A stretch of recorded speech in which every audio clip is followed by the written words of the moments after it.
Дорогі українці, українки, сьогодні вдалося повернути з російського полону ще 95 наших людей, з них 31 захисники Маріуполя. Більшість рядові, сержанти, двоє офіцерів Збройні сили, Нацгвардія, прикордонники. Дякую нашій команді Буданову, Єрмаку, Малюку, Лубенцю, яка займається обмінами. Дякую за цей результат. Молодці хлопці.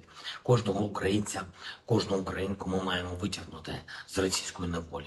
Продовжуємо і нашу рятувальну операцію на півдні України, і вже близько 4000 людей вдалося евакуювати. Десятки міст і сіл залишаються затопленими. Найгірша ситуація, як і раніше, на тимчасово окупованій частині Херсонщини.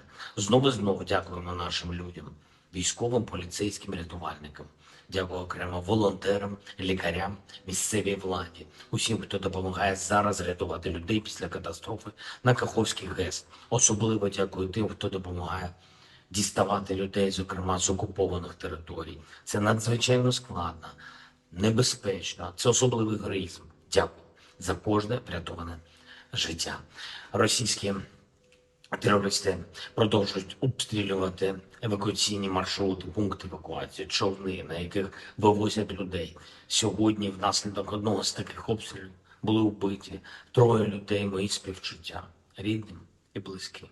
Ще 10 людей були поранені, із них 2 поліцейських. Це була евакуація з Карташинки, села на лівобережжі Херсонщини.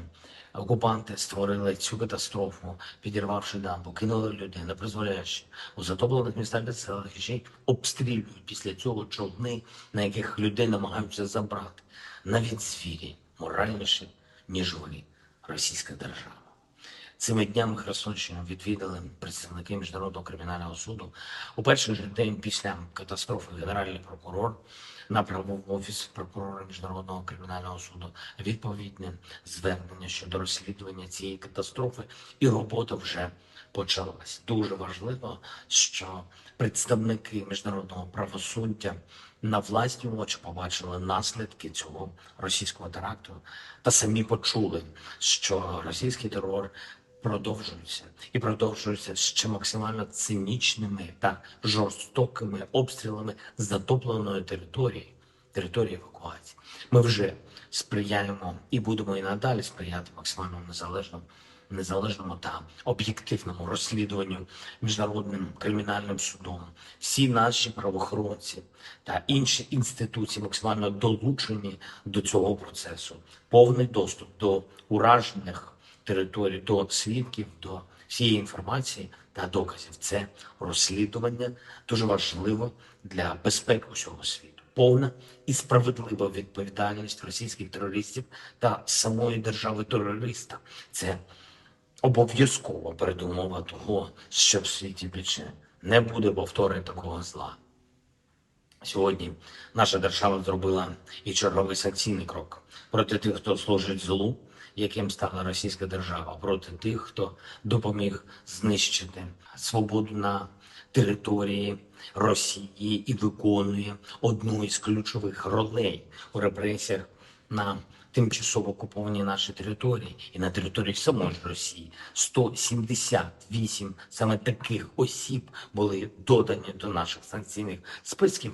За поданням Служби безпеки України ми зробимо все, щоб кожна із цього списку помічників російської диктатури відповідали реально за все, що вони наробили проти людей і свободи. За кожну зламану долю, за кожне злочинне рішення, яке допомогло Росії перетворитись на державу-терориста. І ще одне. Звичайно, я вдячний нашим воїнам за цей день. Кожній нашій бойовій бригаді, кожному нашому підрозділу.